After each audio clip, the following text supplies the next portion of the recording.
গরমের মধ্যে তো আমরা ছোট থেকে বড় সবাই কলিজা ঠান্ডা করার মতো যে কোনো রেসিপি খুঁজে বেড়াই। চলুন আজকে কলিজা ঠান্ডা করার মতো পুডিং রেসিপি দুইভাবে শেয়ার করব। একদম কলিজাটা ঠান্ডা হয়ে যাবে এরকমভাবেই এই রেসিপিগুলো তৈরি করে দেখাচ্ছি। চলুন রেসিপিটি শেয়ার করা যাক। প্রথম পুডিংটি তৈরির জন্য একটা ড্রাগন ফলকে কেটে টুকরো করে নিয়েছি। যে পাত্রে পুডিংটি সেট করব সে পাত্রের একদম তলায় ভালো করে ছড়িয়ে দিয়েছি।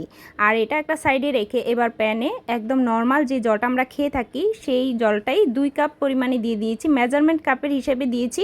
হাফ কাপ পরিমাণে চিনি দিয়েছি। 1 চামচ দিয়ে দিচ্ছি আগার আগার পাউডার। এখনও চুলা জ্বালাইনি। চুলা জ্বালানোর আগে এই উপকরণগুলোকে খুব ভালো করে মিশিয়ে নিতে হবে। আর খুব ভালো করে মিশিয়ে নেওয়ার পর চুলাটা জ্বালিয়ে নিলাম। এবার কিছুক্ষণ জাল করে নেওয়ার পর 2 থেকে 3 মিনিটের মতো জাল করে নিলেই দেখবেন যে একটু আঠালো হয়ে আসছে। ঠিক সেই মুহূর্তে নামিয়ে সেই মোল্ডে সরাসরি ঢেলে নিব। আর ঢেলে নেওয়ার পর একটু ভালো করে চামচ দিয়ে সেই ড্রাগন ফলগুলোকে ছড়িয়ে দিচ্ছি।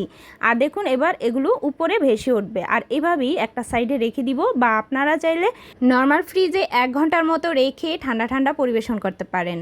ড্রাগন ফলের এই পুডিংটা খেতে অসম্ভব মজা হয়েছিল। আর ঠান্ডা ঠান্ডা খেতে ভীষণ মজা লাগে। অবশ্যই কিন্তু একবার হলেও ট্রাই করবেন। এবার পরবর্তী পুডিং রেসিপিটি আমি 2টা লেয়ারে আপনাদের সাথে শেয়ার করছি। পরবর্তী পুডিং রেসিপির জন্য এখানে প্যানে 2 কাপ পরিমাণে ঠিক একইভাবে নর্মাল জল দিয়ে দিচ্ছি। আর কালারের জন্য এখানে একটা ড্রাগন ফলের উপরে যে কাটা অংশটা আছে সেই পাতলা লেয়ারটা একটু ছেঁচে ফেলে দিয়েছি। আর ভিতরের যেই একটা নরম অংশ থাকে সেই অংশটাই খোসাটা আমি নিয়ে নিয়েছি। সেই খোসাটাকে একটু টুকরো করে নিয়েছি। আর চুলা জ্বালানোর আগে এই উপকরণগুলোকে একটু হালকা মিশিয়ে নিচ্ছি। আর মিশিয়ে নেওয়ার পর এর সাথে দিয়ে দিচ্ছি হাফ কাপ পরিমাণে চিনি।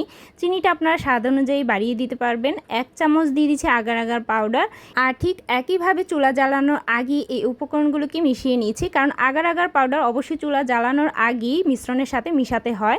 তো কিছুক্ষণ দেখা যায় জাল করার পর এই খোসা থেকে একটু রং ছাড়া শুরু করেছে। যেহেতু ড্রাগন ফলের খোসাগুলো একটু কালারফুল ছিল তাই কিন্তু খুব সুন্দর একটা কালার এসেছে।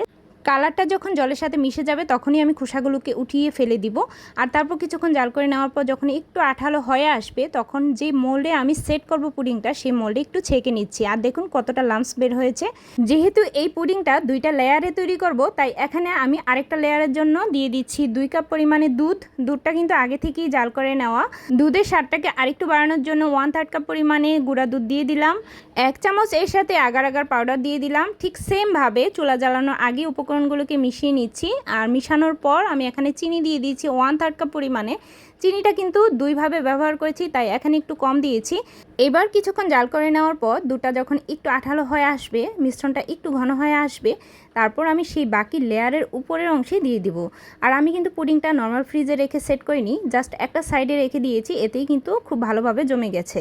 আপনারা চাইলে নর্মাল ফ্রিজে রেখেও এটা পরিবেশন করতে পারেন। ঠিক একইভাবে ঠান্ডা ঠান্ডার দুটো পুডিং রেসিপি আপনাদের সাথে শেয়ার করলাম। যেটাই আপনাদের কাছে ভালো লাগে ওইটাই আপনারা ট্রাই করে দেখতে পারেন। আর এরকম মজার মজার আর সহজ সহজ রেসিপি দেখতে অবশ্যই চ্যানেলটি সাবস্ক্রাইব করে রাখতে পারেন। আজকের মতো এই পর্যন্তই। টাটা।